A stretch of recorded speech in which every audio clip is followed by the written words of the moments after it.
ചേട്ടാ, കേരളം ഏറെ ഞെട്ടലോടെ കേട്ടൊരു വാർത്തയായിരുന്നു കളമശ്ശേരിയിൽ ഒറ്റയ്ക്ക് താമസിച്ചിരുന്ന ജെയ്സി എബ്രഹാമിൻ്റെ മരണം. എന്തായിരുന്നു ശരിക്കും അന്ന് സംഭവിച്ചത് അവിടെ? ഇത് 2024 നവംബർ 17-നാണ്. അതായത് ഏകദേശം ഒരു വർഷമാകാൻ പോകുന്നു.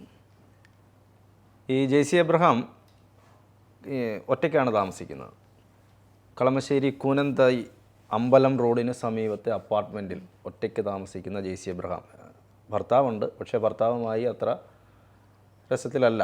അപ്പോൾ അയാൾ വേറെയും ഇവരൊറ്റയ്ക്കുമാണ് താമസം. ഇവരുടെ ജോലി എന്ന് പറയുന്നത്, ഇവർ ഈ അപ്പാർട്ട്മെൻറ്റുകളൊക്കെ വാടകയ്ക്ക് എടുക്കും. വാടകയ്ക്ക് എടുത്തിട്ട് അത് ഫർണിഷ് ചെയ്യും. ഫർണിഷ് ചെയ്തിട്ട് അത് വാടകയ്ക്ക് കൊടുക്കുക. വാടകയ്ക്ക് കൊടുത്തിട്ട് ആ വരുമാനം വാങ്ങിക്കുക. അതാണ് നമുക്ക് പുറത്തറിയാവുന്ന ജെയ്സിയുടെ ജോലി. ദിവസ വാടകയ്ക്ക് കൊടുക്കും, മാസ വാടകയ്ക്കും കൊടുക്കും. ഇവരെ 55 വയസ്സാണ് ഇവർക്കുള്ളത്. പെരുമ്പാവൂർ ചുണ്ടക്കുഴിയിൽ ജെയ്സി എബ്രഹാം. മുഖം വികൃതമായ നിലയിലാണ് ഇവരുടെ മൃതദേഹം കാണുന്നത്. അവരുടെ മുഖം വികൃതമായി പോയി. അങ്ങനെ പോലീസ് എത്തി. പോലീസ് എത്തുന്ന സമയത്തിന് പോലീസിന് ചില സംശയങ്ങളുള്ളത്. ഒന്ന്, ഇവരുടെ ഭർത്താവ് ആ അടുത്താണ് അവിടെ വന്നിട്ടുള്ളത്. ഇവർ രണ്ടും കൂടെ ഈ ചുണ്ടക്കുഴിയിലുള്ള ബാങ്കിൽ ദിവസങ്ങൾക്ക് മുമ്പ് ഭർത്താവ് എബ്രഹാമും ജെയ്സിയും പോയിരുന്നു. അപ്പോൾ ഇവരിവിടെ ഒറ്റയ്ക്ക് പല കേസുകളിലും അങ്ങനെ സംഭവിച്ചിട്ടുണ്ട്. ഇപ്പം അകന്ന് കഴിയുന്ന ഭാര്യയും ഭർത്താവും അങ്ങനെ ഇരിക്കുമ്പോഴായിരിക്കും ഭർത്താവ് അടുപ്പം കൂടി വരികയും പിന്നീട് അത് കൊലപാതകത്തിലേക്ക് കലാശിക്കുകയൊക്കെ ചെയ്യുന്നത്. അങ്ങനെ എന്തെങ്കിലും സംഭവിച്ചിട്ടുണ്ടോ എന്നുള്ളതും പോലീസ് സംശയിച്ചു. ഇവരുടെ പോസ്റ്റ്മോർട്ടം റിപ്പോർട്ട് കിട്ടി. പോസ്റ്റ്മോർട്ടം റിപ്പോർട്ടിൽ തലയ്ക്കേറ്റ ക്ഷതമാണ് മരണകാരണം. അതാണ് പോസ്റ്റ്മോർട്ടം റിപ്പോർട്ട്. പോലീസ് CCTV പരിശോധിച്ചു. ഈ തൃക്കാക്കര ACP PA ബേബിയുടെ നേതൃത്വത്തിലൊരു 15-അംഗ പ്രത്യേക അന്വേഷണ സംഘത്തെ രൂപീകരിച്ചു. ആ സമയത്ത് തന്നെ ഇത് വലിയ ശ്രദ്ധേയമായ വാർത്തയായിരുന്നു. കാരണം ഒറ്റയ്ക്ക് താമസിച്ചിരുന്ന 55 വയസ്സുള്ള ജെയ്സി എബ്രഹാം മരണപ്പെട്ടു. കൊലപാതകം. അപ്പോൾ ആരാണ് കൊലപാതകി എന്നുള്ളത് അറിയാൻ പറ്റുന്നില്ല. എന്തായാലും പോലീസ് അന്വേഷണം തുടങ്ങി. CCTV പരിശോധിച്ചു. CCTV പരിശോധിച്ചപ്പോൾ ഈ 2024 നവംബർ 17-ാം തീയതി ഒരു 10:20 ആ സമയത്ത് ഒരാൾ ഈ ജെയ്സിയുടെ അപ്പാർട്ട്മെൻറ്റിലേക്ക് കയറി പോകുന്നുണ്ട്. അയാൾ പക്ഷേ ആളിനെ അറിയാൻ വയ്യ. അയാൾ ഹെൽമറ്റ് ധരിച്ചിട്ടുണ്ട്. പിന്നെ അയാളുടെ കയ്യിലൊരു ബാഗുണ്ട്. അപ്പം അങ്ങനെയാണ് അയാൾ അങ്ങോട്ട് കയറി പോകുന്നത്. ആ CCTV ദൃശ്യത്തിൽ നിന്നാണ് പോലീസ് അന്വേഷണം തുടങ്ങിയത്. അങ്ങനെ അന്വേഷിച്ച് തുടങ്ങുമ്പോഴാണ് ഒരാളിലേക്ക് എത്തുന്നു. അയാളുടെ പേരാണ് തൃക്കാക്കര മൈത്രിപുരം റോഡിലുള്ള ഗിരീഷ് ബാബു. അയാൾക്ക് 45 വയസ്സാണ്. അപ്പോൾ ജെയ്സിക്ക് 55. ഈ പ്രായമൊക്കെ ശ്രദ്ധിച്ചോണം. ഞാൻ ഈ പ്രായം എടുത്ത് പറയുന്നത്, പ്രായം ഒരു പ്രശ്നമാണ് പല കേസുകളിലും. അതായത് ഈ ചില ആളുകൾക്ക് എത്ര പ്രായമെത്തിയാലും അവർക്ക് പക്വത ഉണ്ടാവുകയോ അനുഭവത്തിൽ നിന്ന് പഠിക്കുകയോ ചെയ്യില്ല. അതിൻ്റെ ചില പ്രശ്നങ്ങളാണ്. അപ്പോൾ ഗിരീഷ് ബാബുവിൻ്റെ ജോലി കാക്കനാട് ഇൻഫോ പാർക്കിൽ അവിടെ ഒരു സ്ഥാപനത്തിൽ കസ്റ്റമർ കെയർ സപ്പോർട്ടറായിട്ടാണ് അയാൾ ജോലി ചെയ്യുന്നത്. MCA ബിരുദധാരിയാണ്. ഇയാൾക്ക് ഒരു ദുശീലമുണ്ട്. ലോൺ ആപ്പിൽ നിന്ന് ഇയാൾ ലോൺ എടുക്കുന്നു. 2 തരത്തിലുള്ള ലോൺ ആപ്പുണ്ട്. ഒന്ന് റിസർവ് ബാങ്ക് അംഗീകരിച്ചിട്ടുള്ള ലോൺ ആപ്പുണ്ട്. അതല്ലാതെ ഇപ്പോൾ ഫേസ്ബുക്കിൽ പരസ്യം വരും. ഫേസ്ബുക്കിൽ നമ്മുടെ സോഷ്യൽ മീഡിയ, നമ്മൾ ഉപയോഗിക്കുന്ന ഏത് സോഷ്യൽ മീഡിയ ആണോ അതിലെല്ലാം പരസ്യം വരും. അപ്പോൾ നമ്മൾ ഉടനെ ക്ലിക്ക് ചെയ്യും. കേരള ബാങ്കിൻ്റെ എന്നൊക്കെ പറഞ്ഞിട്ട് യഥാർത്ഥത്തിൽ അവരൊന്നും അറിഞ്ഞു പോലും കാണത്തില്ല. റിസർവ് ബാങ്ക് നിങ്ങൾക്ക് ചിലതാണെങ്കിൽ നമ്മുടെ മൊബൈലിൽ മെസ്സേജ് വരും, നിങ്ങൾക്ക് 5 ലക്ഷം രൂപ ലോൺ അനുവദിച്ചിരിക്കും. ആര്? നമ്മൾ അപ്ലൈ ചെയ്തിട്ട് പോലും ഇല്ല. അപ്പോൾ ഉടനെ അയ്യോ എനിക്ക് 5 ലക്ഷം രൂപ ലോൺ. അപ്പോൾ ഉടനെ ഡീറ്റെയിൽസ് എല്ലാം നമ്മൾ കൊടുക്കും. ബാങ്കിൽ കിടക്കുന്ന 5000 രൂപയും കൂടെ അവർ കൊണ്ടുപോകും. അപ്പോൾ അങ്ങനെയാണ് സംഭവിക്കുന്നത്. അപ്പോൾ ഈ ലോൺ ആപ്പിൽ എന്ന് പറയുന്നത് റിസർവ് ബാങ്കിൻ്റെ അംഗീകൃതമായിട്ടുള്ള ലോൺ ആപ്പാണെങ്കിൽ നമുക്ക് സുരക്ഷിതമാണ്. അഥവാ ഒരടവൊക്കെ മുടങ്ങിയാലും അവർ നമ്മുടെ ചിത്രങ്ങൾ എടുത്ത് അവിടെ പ്രദർശിപ്പിക്കുമെന്നോ അല്ലെങ്കിൽ നമ്മുടെ സുഹൃത്തുക്കൾക്ക് മോശമായിട്ടുള്ള സന്ദേശം അയക്കുമെന്നൊന്നും പേടിക്കേണ്ട കാര്യമില്ല. പല കേസുകളിലും അങ്ങനെ ആത്മഹത്യയിലേക്ക് ആളുകൾ പോയിട്ടുണ്ട്. ഇതല്ലാതെ നമ്മൾ കാണുന്ന അംഗീകൃതമല്ലാത്ത തട്ടിപ്പ് ആപ്പുകളിലേക്ക് ചെന്ന് വീഴുമ്പോഴാണ് വലിയ പലിശ നമ്മളിങ്ങനെ കൊടുത്തുകൊണ്ടിരിക്കണം. പിന്നെ നമ്മുടെ വീഡിയോയും നമ്മുടെ ചിത്രങ്ങളും നമ്മുടെ സുഹൃത്തുക്കളുമായി ബന്ധപ്പെട്ടുള്ള കാര്യങ്ങളൊക്കെ ലീക്കാകുകയും പുറത്തു വരികയൊക്കെ ചെയ്യുന്ന തരത്തിലേക്ക് മാറും. പോട്ടെ. അപ്പോൾ എന്തായാലും ഈ ആപ്പിൽ നിന്ന് വായ്പ എടുത്ത് ദൂർത്തടിച്ച് ജീവിക്കുക, അതാണ് ഇയാളുടെ പരിപാടി. ഇയാൾക്ക് കിട്ടുന്ന ശമ്പളം കൂടാതെ ദൂർത്തടിച്ച് ജീവിക്കുന്നു. അങ്ങനെ 85 ലക്ഷം രൂപയോളമാണ് ഇയാളുടെ ബാധ്യത. അങ്ങനെ ഇരിക്കുമ്പോഴാണ് ഇയാൾ ഡേറ്റിംഗ് ആപ്പ് വഴി ഈ ജെയ്സിയെ പരിചയപ്പെടുന്നു. ഈ കൊല്ലപ്പെട്ട ജെയ്സിയെ പരിചയപ്പെടുന്നു ഡേറ്റിംഗ് ആപ്പ് വഴി.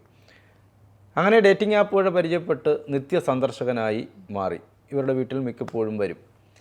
അങ്ങനെ വരുമ്പോഴാണ് അവിടെ വെച്ചിട്ട് വേറൊരാളെ പരിചയപ്പെടുന്നു. അതാണ് ഖദീജ. പ്രവിത എന്നാണ് നമ്മൾ വിളിക്കുന്നത്. പ്രവിതയ്ക്ക് 43 വയസ്സാണ്. വന്ന് അപ്പോൾ ജെയ്സിയുമായിട്ടായിരുന്നു ആദ്യം അടുപ്പം. അവരെ വീട്ടിൽ വന്നുകൊണ്ടിരുന്നതാണ്. അപ്പോഴാണ് ഖദീജ അവിടുത്തെ ഏറ്റവും പ്രിയപ്പെട്ട ആളാണ്. ജെയ്സിയുടെ ഏറ്റവും അടുത്ത ആളാണ് ഖദീജ. അങ്ങനെ ഖദീജയുമായി അടുത്തു. ഖദീജയുമായി വല്ലാത്ത അടുപ്പമായി. അങ്ങനെ അടുപ്പമായപ്പോൾ മനസ്സ് തുറന്നു ഗിരീഷ് ബാബു. പ്രാരാബ്ധം അങ്ങനെയാണ്. കാമുകൻ എപ്പോഴും പ്രാരാബ്ധങ്ങളിലെ കെട്ടഴിയും. പക്ഷെ അത് പറഞ്ഞപ്പോൾ എന്തെങ്കിലും അപ്പോൾ ഇയാളിങ്ങനെ ചോദിക്കില്ലേ, എന്താ ചേട്ടാ വിഷമിച്ചിരിക്കുന്നതെന്നൊക്കെ ചോദിക്കും. അപ്പോൾ പറഞ്ഞു വലിയ പ്രശ്നത്തിലാണ്, 85 ലക്ഷം രൂപ കടമാണ്, ഈ ബാധ്യത തീർക്കാൻ യാതൊരു മാർഗവുമില്ല, ആത്മഹത്യ അല്ലാതെ മറ്റൊരു മാർഗമില്ല. അവസാനത്തെ നമ്മുടെ സെൻറ്റൻസാണ് അടവ്, ആത്മഹത്യ ചെയ്യണം. അപ്പോൾ കാമുകിയുടെ മനസ്സലിഞ്ഞു. പക്ഷേ എന്താണ് ഈ 85 ലക്ഷം ബാധ്യത തീർക്കാനൊരു മാർഗം വേണമല്ലോ.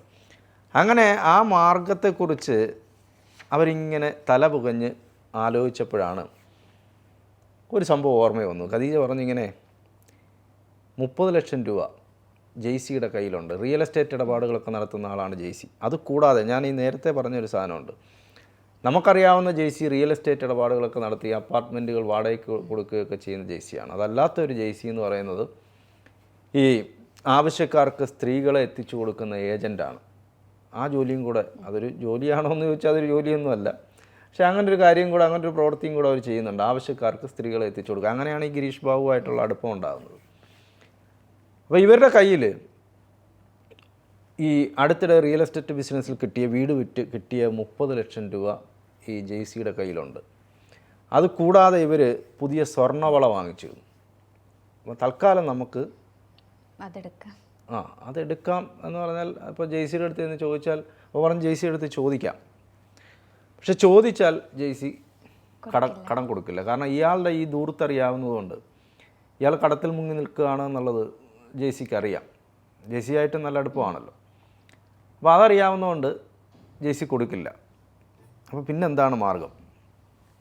അങ്ങനെ ആലോചിച്ചപ്പോൾ രണ്ടുപേരും കൂടെ പദ്ധതി ഇട്ടു. ജെയ്സിയെ തട്ടാം, ജെയ്സിയെ കൊലപ്പെടുത്താം. ജെയ്സിയെ കൊലപ്പെടുത്തിയതിന് ശേഷം ഈ തുകയും സ്വർണവും എടുക്കാം. അങ്ങനെ പദ്ധതി ഇട്ടിട്ടാണ് ഈ 17-ാം തീയതി രാവിലെ 10:20 ഇയാൾ ഗിരീഷ് ബാബു ജെയ്സിയുടെ അപ്പാർട്ട്മെൻറ്റിലേക്ക് കയറി ചെല്ലുന്നത്. ഇപ്പോൾ CCTV ഉണ്ടെങ്കിലും അയാൾ CCTVയിൽ പതിയാതിരിക്കാൻ വേണ്ടി ഹെൽമറ്റൊക്കെ വെച്ചു. പലപ്പോഴും പല ആളുകളും അങ്ങനെയൊക്കെ ചെയ്യാറുണ്ട്. പക്ഷേ ഇവരുടെ ഷർട്ടിൻ്റെ നിറം, പാൻറ്റിൻ്റെ നിറം, അല്ലെങ്കിൽ ചെരുപ്പിൻ്റെ നിറം, അല്ലെങ്കിൽ ഇവരുടെ കയ്യിലുള്ള ഏതെങ്കിലും വസ്തുക്കൾ, ഇതൊക്കെ വെച്ചിട്ടാണ് പോലീസ് പിന്നീട് വരെ പിടികൂടുന്നത്. ചിലരാണെങ്കിൽ സ്കൂട്ടറിനകത്ത് നമ്പർ പ്ലേറ്റൊക്കെ മാറി വരും. പക്ഷേ ഈ സ്കൂട്ടറിൻ്റെ നിറം വെച്ചിട്ട് പോലീസ് പിടിക്കും. അങ്ങനെ ഇയാൾ കയറി വന്നപ്പോൾ ഈ ജെയ്സി കിടപ്പുമുറിയിലാണ്. കിടപ്പുമുറിയിലേക്ക് ഇയാൾ കയറി. അപ്പോൾ ഇവർ നല്ല സൗഹൃദത്തെ അതിൻ്റെ ഇടയ്ക്കിടയ്ക്ക് വരുമ്പോൾ മദ്യപാനമൊക്കെ ഉണ്ട്.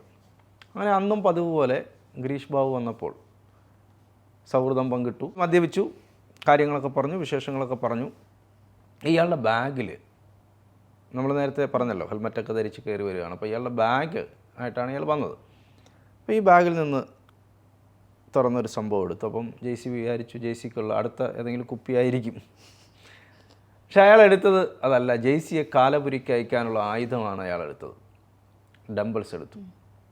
ഡംബിൾസ് കൊണ്ട് അയാൾ ജെയ്സിയുടെ തലയ്ക്കടിച്ചു. ജെയ്സിയുടെ തലയ്ക്കടിച്ച് അതിക്രൂരമായി ജെയ്സിയെ അടിച്ചു വീഴ്ത്തി കൊലപ്പെടുത്തി. അത് കൊലപ്പെടുത്തി എന്ന് പറഞ്ഞാൽ ഇയാൾ മരണം, ചില ആളുകൾ അങ്ങനെയാണ്, ഈ മരണം ഉറപ്പാക്കാൻ വേണ്ടിയിട്ട് ശ്വാസം മുട്ടിക്കും. അപ്പോൾ അങ്ങനെ ഇവരെ പലതവണ തലയ്ക്കടിച്ച് വീഴ്ത്തിയിട്ട് ഇയാൾ തലയണ കൊണ്ട് മുഖം അമർത്തി ശ്വാസം മുട്ടിച്ചു. അങ്ങനെ ശ്വാസം മുട്ടിച്ച് മരണം ഉറപ്പാക്കി. അതിനുശേഷം ഇവരെ വലിച്ച് കുളിമുറിയിലേക്ക് കൊണ്ടിട്ടു. എന്നിട്ടാണ് ഇയാൾ ഇറങ്ങിപ്പോകുന്നത്. കുളിമുറിയിൽ വീണ് മരിച്ചതാണെന്ന് കുളിമുറിയിൽ തലയടിച്ച് വീണു. പക്ഷേ അത് കുളിമുറിയിൽ തലയടിച്ച് വീണാലും ഇത്രയും മാരകമായ അല്ലെങ്കിൽ മുഖം വികൃതമാകുന്ന തരത്തിൽ കുളിമുറിയിൽ വീണാൽ സംഭവിക്കില്ല. അയാളുടെ ധാരണ കുളിമുറിയിൽ വീണു എന്നൊക്കെ പറയുമ്പോൾ ഇങ്ങനെ വികൃതമായി പോവും എന്ന് പറയുന്നത് കുളിമുറിയിൽ വീണ് സംഭവിക്കുക, കുളിമുറിയിൽ വീണ് മരിക്കുന്നത് ഒരിക്കലും അങ്ങനെ സംഭവിക്കില്ലല്ലോ. എന്നിട്ട് ഇയാൾ ഇറങ്ങിപ്പോയി. അപ്പോൾ 30 ലക്ഷം രൂപയായി, സ്വർണ്ണവളയായി, ഖദീജ കൂടെയുണ്ട്. ഖദീജ ഗൂഢാലോചനയിൽ പങ്കെടുത്തു എന്നുള്ളത്, ഖദീജയാണ് ഈ ബുദ്ധിയല്ല ഉപദേശിച്ചു കൊടുത്തത്. കൊലപാതകം നടത്തിയത് ഗിരീഷ് ബാബുവാണ്, ജെയ്സിയെ കൊല്ലുന്നത് ഗിരീഷ് ബാബുവാണ്. അത് വഴിവിട്ട